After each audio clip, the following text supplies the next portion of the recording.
56 14 ગુણ્યા 3 વત્તા 28 ભાગ્યા 2। હવે આવા જ્યારે સાદુરૂપના દાખલા આવે ને ત્યારે એક નિયમ યાદ રાખજો। આપણી જોડે નિયમ છે ભાગુસબા,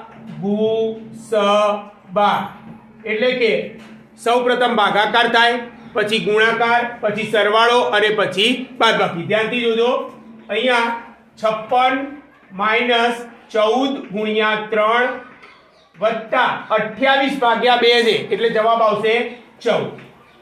હવે અહીંયા ગુણાકાર લઈશું, ભાગાકાર પૂરા, હવે ગુણાકાર, એટલે કે 56 - 14 તરી અહીંયા 42 વત્તા 14। હવે સરવાળો, તો 56 વત્તા 14 એટલે થઈ જશે 70, અને 70 ઓછા 42। હવે 70 માંથી છેલ્લે આપણે આવી બાદબાકી, એટલે કે જવાબ આવશે આપણો 28। એટલે કે જ્યારે પણ આવા સાદુરૂપના દાખલા આવે તો આપણો નિયમ ભાગુસબા યાદ રાખીને જવાબ લાવજો। Thank you.